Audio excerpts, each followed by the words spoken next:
Hello and welcome to another video here on Ash Talks Ball. Just wanted to start off today by saying thanks so much for the support on the first video.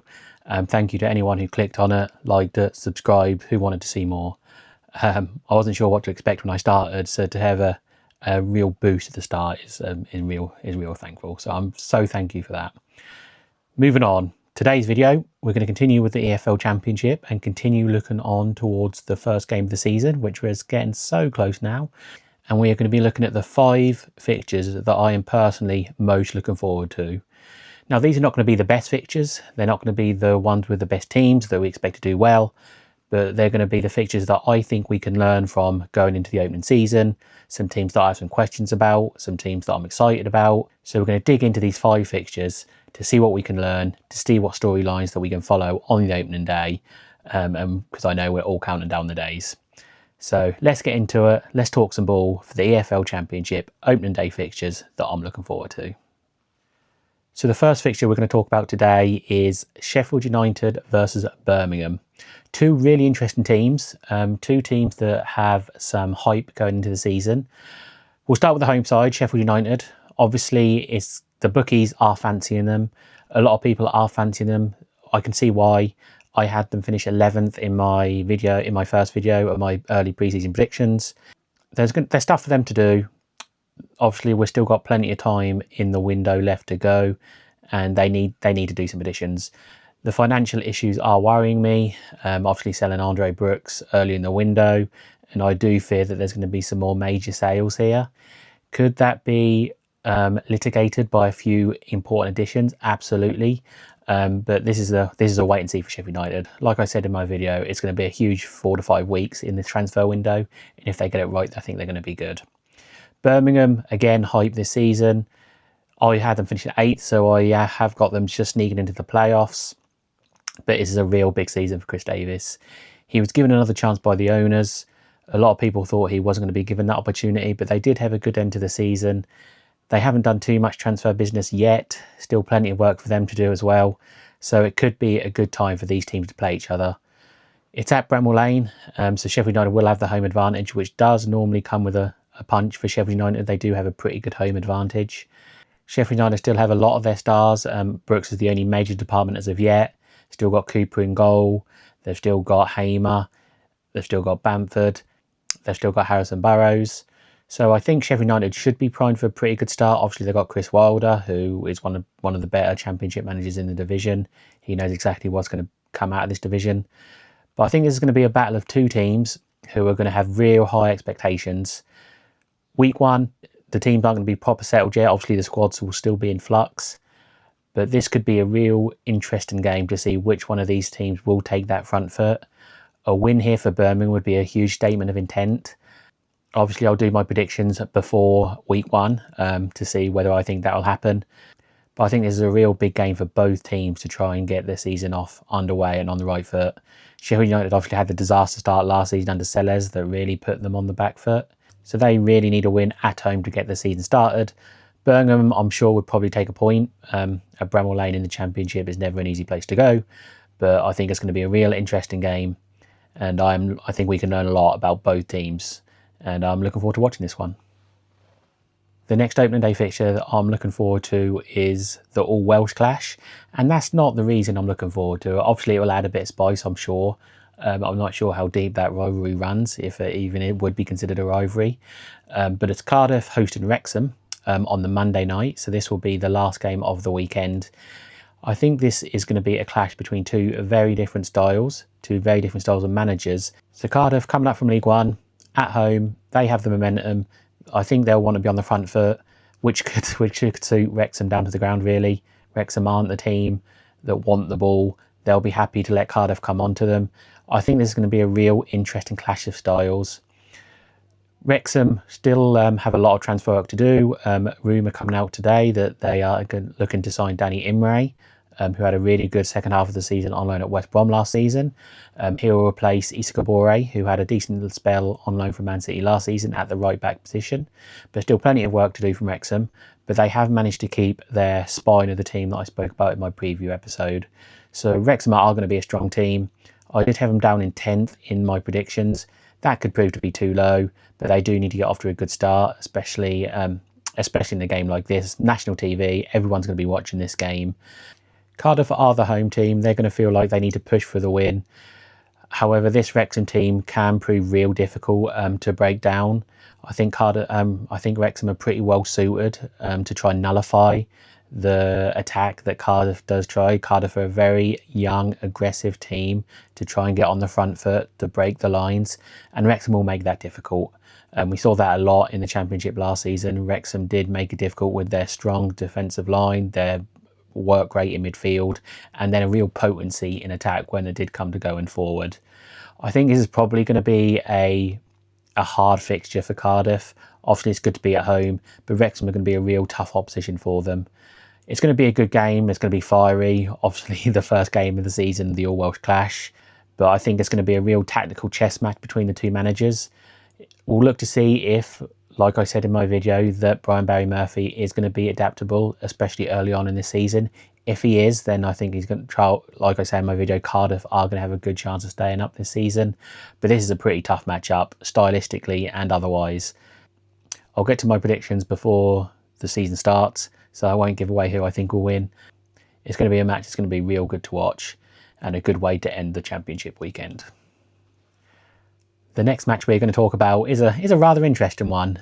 Stoke versus Swansea.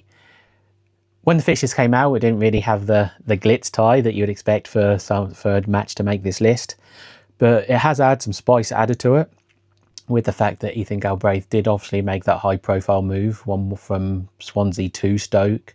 Stoke playing a real nice fee for Swansea. Swansea are investing that money that they did get from the Galbraith deal on some exciting wide attacking players as well.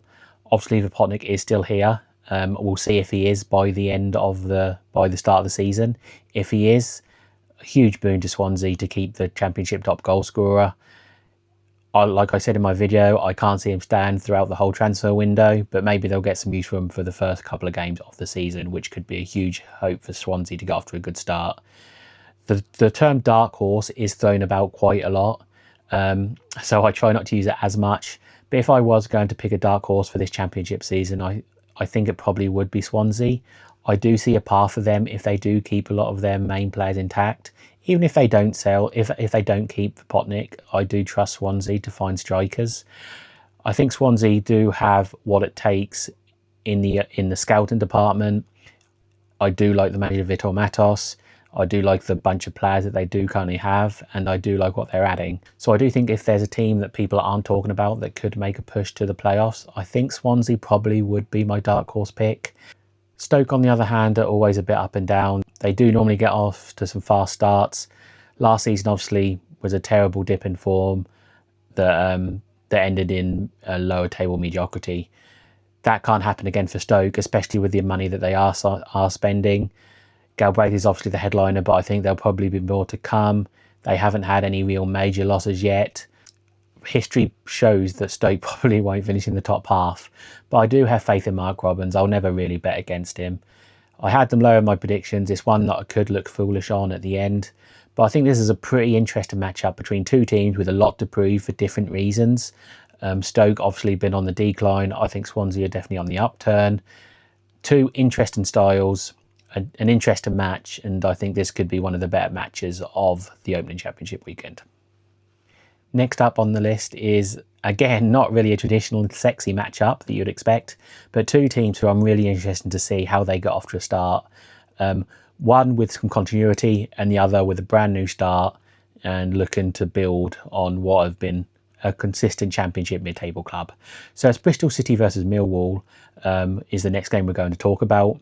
Bristol City, obviously with the new manager, Michael Skubala, coming in with a brand new defined style that will be a different watch for the Bristol City fans. Strikers are coming in. Talage is already in the building. They're still after Don Ballard, apparently. So that'll be a pretty good 1-2 punch if they do get that second deal over the line. We'll see how Skubala does. We'll see how quickly he can get his style into this Bristol City side. Bristol City have always been a talented bunch. They do have talent in that side. Some of it has gone over the last year. McCrory, Mehmeti, both gone. Obviously, they lose Vitek in goal. It's some high turnover for Bristol City, that's for sure. Could this mean they get off to a slow start? Absolutely. So I think once Bristol City have had a few months under him, I think Bristol City will become a much more consistent, hard to beat, aggressive team. But will they be like that for the opening day? Millwall, on the other hand, come off a fantastic season last season where they almost got automatic promotion to the Premier League. They've got a manager who knows this division inside out and the continuity of that. So this could be a good fixture for Millwall to get off to a fast start. They will be expected to push up again after finishing third last season, and I think that's completely understandable. Alex Neil knows his division, he knows his squad. At the point of recording, they've kept most of their stars, if not all of them. Kramer's still at centre-back. They've still got Aziz, they've still got Ivanovic, they've still got Coburn. They've made some nice additions. They've added Kyle Lisby from Peterborough for a pretty decent fee over the last couple of days, who'll play on the wing. He had a super productive season in League One last season. So Millwall should be able to get off to a good start here. Bristol City need to implement their style. We'll see how well Skabala does that in pre-season. If they're ahead of the game and they're ready to go on week one, then this will be a real difficult test for Millwall, and I think we could learn a lot. So this is at number 2, just for the fact that I think we could really learn a lot about both teams, especially Bristol City early on. It's going to be a different clash of styles. It's going to be a difficult away test for Millwall to start with, coming off the heartbreak of the playoff loss. I'm looking forward to seeing this one. It could have been number 1, but I'm really fascinated to see number 1, which we're about to get onto. And number 1 on my list of the EFL Championship opening day fixtures that I am looking forward to watching the most is Middlesbrough v Lincoln. The reason this is top of my list is there's so much unknown about both teams. We're going to learn a lot, hopefully, from week 1. I know you have to take week 1 with a pinch of salt, but there's a lot of things that we can learn about these two teams. We'll start off with Middlesbrough. Obviously, from my prediction video, you'll know I'm very high on Middlesbrough. I think they've got a very good chance of getting promoted to the Premier League this season. One of the biggest questions is obviously replacing Hayden Hackney. Hackney moves on to Everton, which was always expected. It was very unlikely that he was going to stay at Middlesbrough, being the last year of his contract. He almost joined Ipswich the season before. But he moves on to Everton now, way too good for the Championship. He should have been in the Premiership last season, to be honest with you. But he moves on now. Obviously, we've got a bit of sample size with Middlesbrough being without Hackney under Kilham Hellberg. He missed a lot of time at the end of last season with the injury, and that did kind of curtail with Middlesbrough's drop in form. Obviously, when you're missing a player like Hackney, he's the leader of that team, he's the driving force of that team last season. It's going to be difficult just on the fly to replace him, and that was never going to be easy, and Middlesbrough they just weren't the same team without him. Obviously, with a whole new pre-season now, knowing that Hackney is not going to be there, they're going to try and find some replacements. They've made a real aggressive start to the transfer window. Signing Will Langshire up front is a real impressive bit of business, I think. I think he's going to be what they need. They were missing last season was an out-and-out striker. Strelec just wasn't doing the job. I think he'll be a pretty good number 2 this year. But when you've got a front 3, including Whittaker, Strelec, Conway, and now Langshire to be the focal point, like I said in my video, I'm really high on Middlesbrough, but the replacing Hackney factor is going to be a big question. We'll look to see how they line up. Obviously, Aidan Moss is still going to be there. We'll see who they put next to him. They're at home. They'll be demanding a win from this game, obviously being against newly promoted Lincoln, who are replacing manager. Middlesbrough will be demanding a win. We'll see how they cope with that pressure.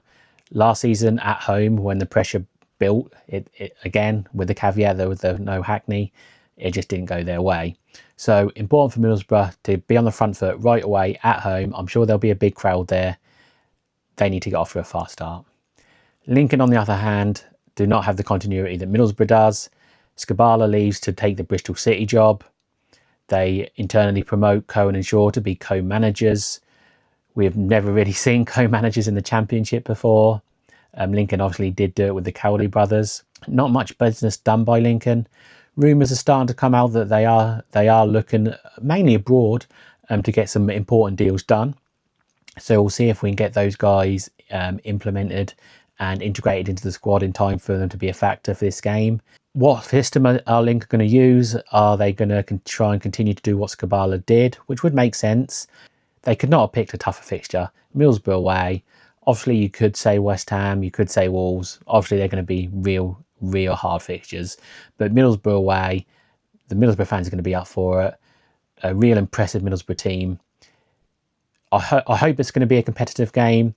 If they do continue their way of play and their work ethic that they had under Skabala, I think they'll be competitive, but it's going to be a real tough game. Lincoln could really show us something special here. Week 1, Middlesbrough away, it's a bad spot. It's a real tough spot for Lincoln. But let's see, can they show us something? Because if they can, it could throw the division and throws the pre-season expectations for a lot of teams up in the air. But that's why we love week 1. We come up with all these opinions, we come up with all these predictions, and by 5 o'clock on the Saturday, a lot of them could already be up in the air. But that's why I'm going to bring you a lot of chat over the season. We're going to keep up to date with all these storylines, predictions every week, and I'm really excited to see this Middlesbrough v Lincoln game. And that's my number 1 feature to watch on the opening day of the EFL Championship coming up in a couple of weeks. So there's my list. Let me know what you think. Obviously, I didn't talk about Burnley v West Ham, which obviously will be on most people's list, I think. I think that's just going to be 2 good teams. Not as many questions with those 2 that I think we've got with some of the teams I've spoken about. Week 1 is about learning. It's not going to tell you everything, but it'll be nice to get some answers for some questions, and that's why I picked some of the fixtures that I mentioned. But looking forward to all the other fixtures. More Championship videos to come before the start of the season when we really kick into the prediction side of things, which I cannot wait to do. I love predicting the games. I love thinking out processes, so that's going to be a lot of fun. Hope you enjoyed. Click like if you enjoyed, click subscribe if you really enjoyed, and let me know what you thought in the comments. I'm really enjoying talking to you all in the comments as well. So thanks for talking ball, and I'll see you next time.